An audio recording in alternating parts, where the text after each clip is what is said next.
Hi, it's Kimberly Tyson, and I'm coming to you au naturel from Buchanan, Virginia. I thought I'd show my face this time, even though there's nothing special about it going on.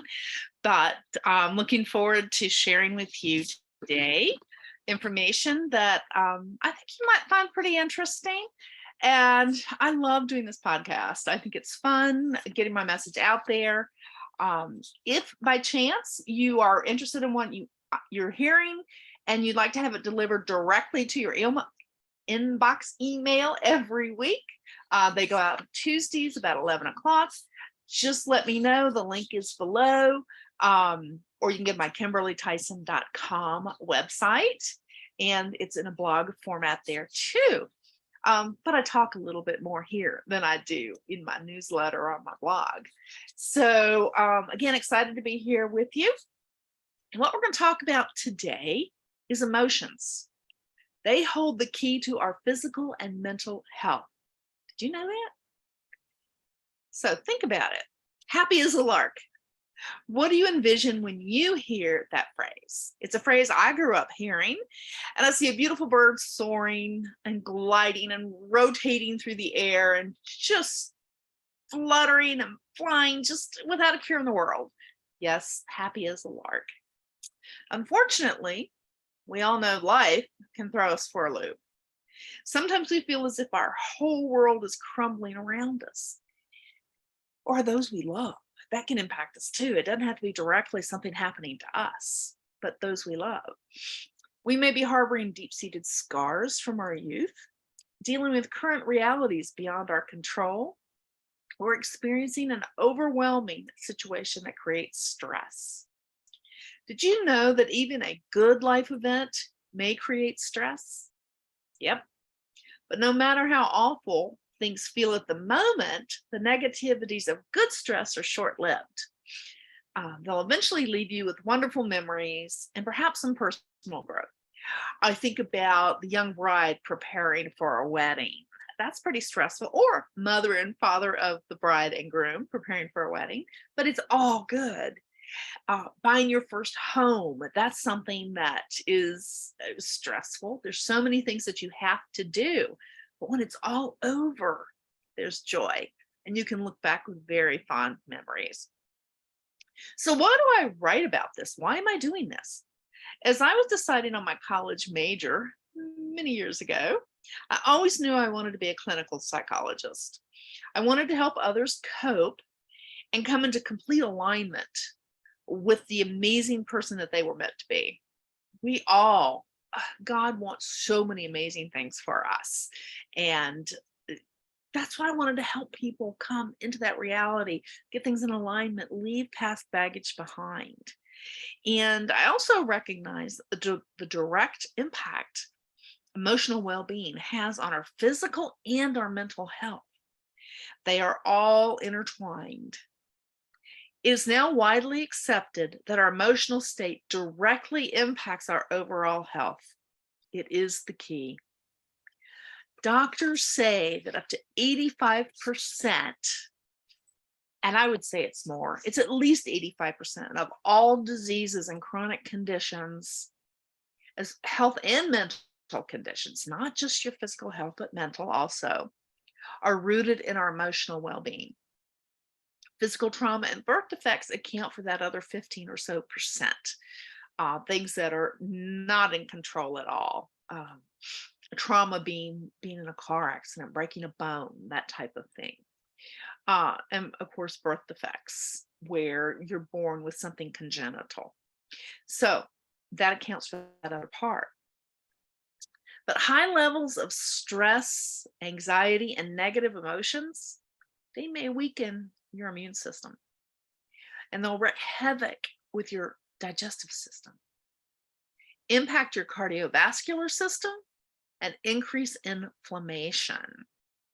What this means is that you could be more susceptible to viral and bacterial infection, ulcers, irritable bowel, reflux, heart disease, high blood pressure, skin issues, and joint issues. And this is just the short list. Your healthy emotional state can contribute to better mental health outcomes by reducing the risk of mental disorders like depression, anxiety, and substance abuse. Emotional well being can significantly impact our lifestyle choices, including our eating habits, physical activity levels, and sleep patterns. And when you look at that, sleep is so important to our health. So important. And think about when you stress, you're dumping acids and things into your digestive system, into your lower GI, which we talked about last week. The importance of a healthy GI tract, gut, and microbiome. Again, our body, it's also intertwined. When people are experiencing emotional distress, they may turn to unhealthy coping mechanisms such as overeating, excessive alcohol consumption, or a sedentary lifestyle. And these behaviors can lead to weight gain, additional chronic health conditions, and a decline in overall well being. Conversely, individuals with good emotional well being are more likely to engage in healthy behaviors. Now that you've seen a snapshot of how emotional health impacts all aspects of our physical and mental well being, in closing, let's discuss what you can proactively do for good emotional health and well being. Treat your emotional self as you would do your physical self and periodically have a checkup. This may be as simple as talking things out with a friend or seeking professional counseling. We all hold on to negative emotional baggage at times. Everybody does. And we don't even know it. And it doesn't have to be something traumatic. Sometimes it's just little things that gnaw at us, and we don't realize that it's impacting the way we feel about things. Releasing this baggage is key to your health. I'm a certified emotions release coach.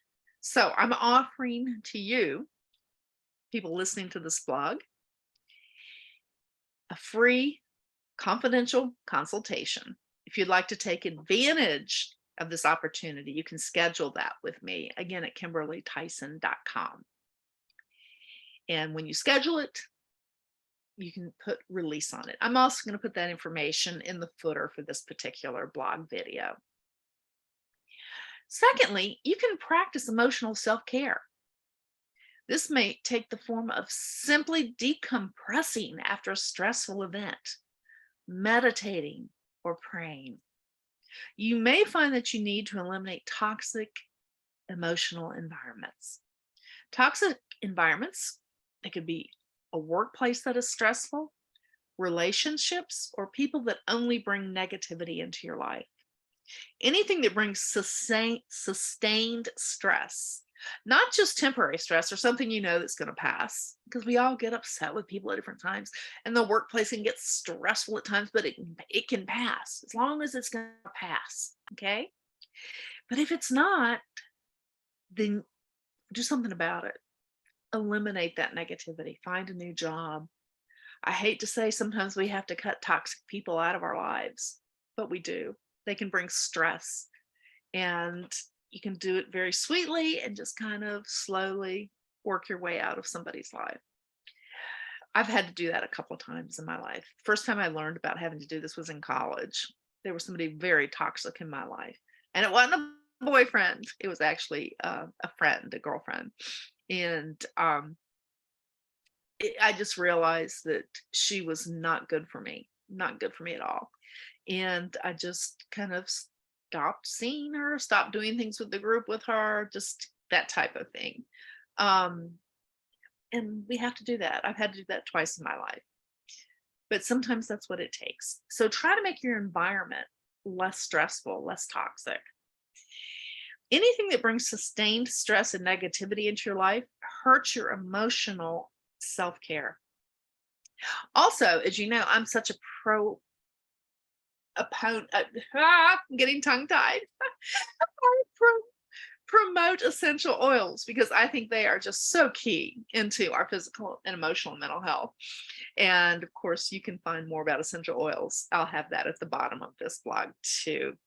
I work with doTERRA. Of course, as you know, they're the only essential oils that I recommend. And we do have an emotional oils kit. And then each oil has a physical and an emotional aspect to it. So there's a lot that you can do. And if you're not already a doTERRA customer, you can get my personal page at KimberlyTyson.com where you can learn more. And this month, we've got turmeric is available. And there's really very cool because turmeric is the oil of confidence. It uplifts us, it motivates, it calms us, and it offers a protective emotional boundary. Yeah. Repairs individuals physically and emotionally. It is particularly beneficial. This is turmeric we're talking about when one feels weighed down due to personal tragedies or loss of confidence. It's on sale this month through the end of July 2023, depending on when you're watching this podcast. So you can reach out to me with that. And lastly, do things that bring you joy. And sometimes it's simple things. Just going out. I went out and watching the frogs in the frog pond over here, and they make me laugh. And I watch them swimming around. Of course, it gives me activities.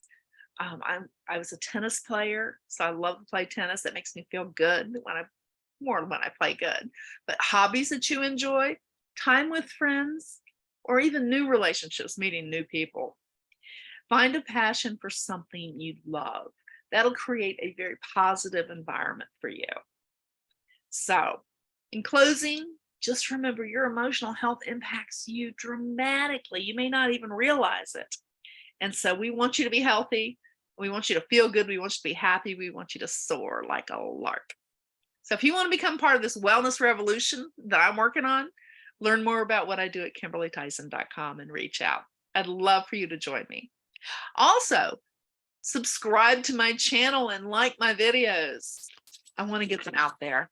I'm on a mission to help others be the best they can be, living younger, longer, health and beauty for the ages. Hugs and health. Until next time. Bye.